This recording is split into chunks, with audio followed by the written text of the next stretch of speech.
Greetings and welcome to the Halloween edition of the Sliders Review. Alright, let's address the elephant in the room. I know it's not Halloween. Alright, that's long past. But when it came to my Halloween videos, I ran out of time and I couldn't upload everything I wanted to. So that's why I'm uploading them past Halloween. But if you stop and look at it like this, at some point in time, it's gonna be Halloween time again, October. So somebody eventually will stumble upon my videos and watch it around Halloween time. So yeah, and I'm here today to talk to you about Goosebumps Monster Blood. Monster Blood is a very cool episode. It's kind of a little comedic at first, but then it starts to get very serious, very dark, and very creepy. Because it's the mystery of Monster Blood and what it could do and what it's doing on screen. And so it's creepy. You have to put yourself in the mindset in order to be like, oh my God, that's like scary. You know what I'm saying? Because for the most part, it's not really scary, it's more creepy, but you're concerned. It's like a thriller and everything. And this is interesting because the first installment is actually based off an R.L. Stine book. The second one was just created for like television and stuff. And that one is More Monster Blood. And More Monster Blood is just as cool, but it's a bit different. The setting is different. It's on a plane. In my opinion, the second one is probably more creepier, scarier, only because they're thousands of feet in the air and something bad is going to happen and the plane could crash, you know? But Monster Blood is really cool. It's classic R.L. Stine. It's like a kid who has to go live with a relative and doesn't want to. So many R.L. Stine books are like that, man. And then it ends up being a guy-girl duo and stuff. But they're unrelated. So basically, Evan has to go live with his Aunt Catherine. He does not want to at all. He doesn't like his Aunt Catherine. It's his great aunt. She's older. She's more eccentric. She's a little senile in the head, and she doesn't like dogs because she's allergic to them. And he has a dog named Trigger. Also, she makes Evan eat these sugar cookies and he hates them. The sugar cookies are green. Ugh. They look old and moldy, and he said it tastes like kitty litter or something like that. Well, anyway, he goes there with his parents. His parents are in Atlanta. His dad got a job there, and they're looking for a house, so he has to stay with his aunt. And so he's narrating, but we don't know who he's narrating to just yet. So he's there, he's with his aunt. She's like kind of weird and everything. You know people in the orchestra that had that little stick thing and they spin it all around, and as they're controlling like the orchestra band and stuff like that, she's doing that. And she literally tells him, keep the dog outside, and your room is like upstairs, but you stay out in this one room and don't you go in it. And when she says it very creepy like, right? And don't know why. Well, of course, being hard-headed, he goes up into that room, and it's a little weird. It's like a red circle on the floor. There are these ashes and like little jars and urns and stuff. And so before he can go into the little cabinet, she stops him and she freaks him out, telling him, "You stay out this room. Don't you ever come back in here." And so he's scared and he just like hightails it on out of there. Then, with a worried look on her face, she runs up to the cabinet door. She locks it, but something's trying to get out. And it's just a bunch of rumbling, and she's terrified. She doesn't want what's ever inside it to get out. So the question is, what exactly is in this thing? Because, for somebody who never read the book, I didn't know what the world Monster Blood was or what exactly was in there. So that night he sleeps and she wakes him up because she's checking on that room. Then she checks on him, and so he's pretending to be asleep. And so the next day he's outside and he's playing, and a girl named Andy comes up on a bike, and he befriends her and everything. And he tells her, his aunt is like away doing something at the grocery store. So she's very curious because all the kids in the neighborhood think this house is like haunted. So she's snooping around, trying to open doors outside. Like she's just like making herself home and stuff. Then she starts to make fun of his great aunt.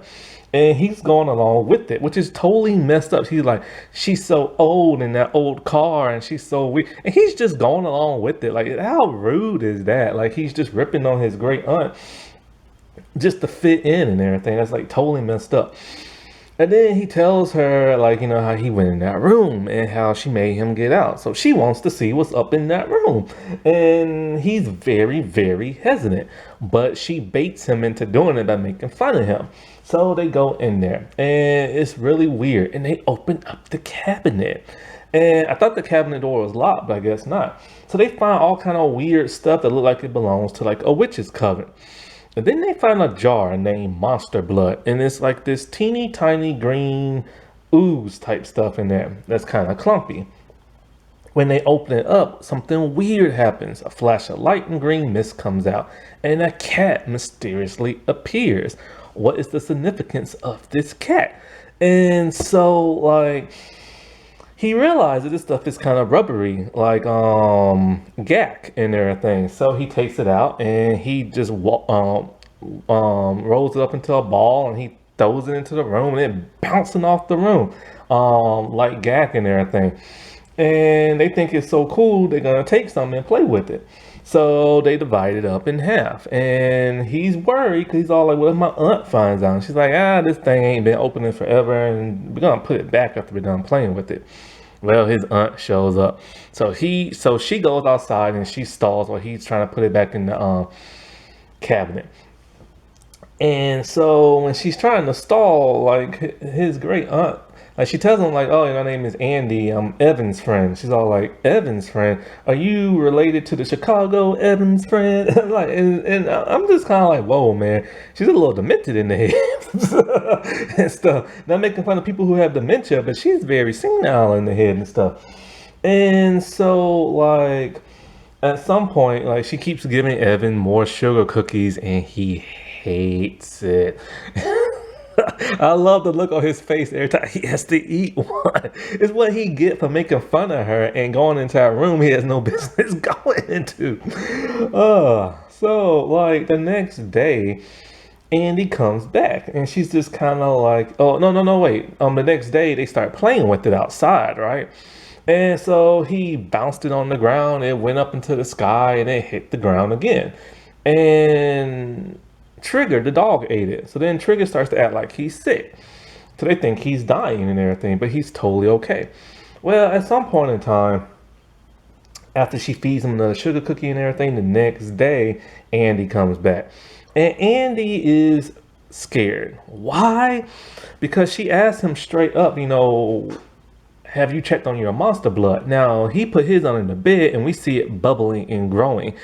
Andy shows him a giant storage box that she has attached to her bike. And when she opens the container, the whole thing is covered in green goo. It's the monster blood. And he's all like, "How'd you get so much?" She's all like, "I don't know. It just grew overnight and everything." It was all over her floor and her clothes and everything. And so now they think, "Oh crap, like the monster blood must be growing underneath his bed." But first they go and they check on Trigger because Trigger ate some. They cannot find Trigger. All they find is his leash attached to like the tree dangling. And then they see these giant footprints. And yeah, apparently it made Trigger grow, but they don't go looking for him. It's kind of weird. A giant dog roaming around like Clifford around town, and nobody says anything. Like nobody's screaming or hollering. But then he's like, "Crap, I gotta go to my room." So in the room, boom, the monster blood is growing, and it's coming through like the doors and stuff. So they scoop it up, but she doesn't want to get none on her hands. What makes you wonder, how did she scoop it up in her room? And so like they scoop up as much as they can and they put it in like a tub. But then they go get hers and it's growing even more. And then the cat is staring at them as they're putting it in that tub. I think the tub is in like the shed unit or something like that. And so next thing you know, he falls into the monster blood. And so as he's falling into the monster blood, no, he's in the bathroom.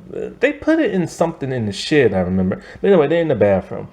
And so he falls into it, and it's literally consuming him, eating him. And this is where the fear and the horror come from. This stuff is just growing and growing, and it will not stop. It consumes everything, and it's trying to eat this boy. So she has to help him get out. And so then they put as much as they can, like I said, in the tub. But then he goes to clean himself off. When he comes back, the monster blood is growing once again. And this is like the cool mystery of it.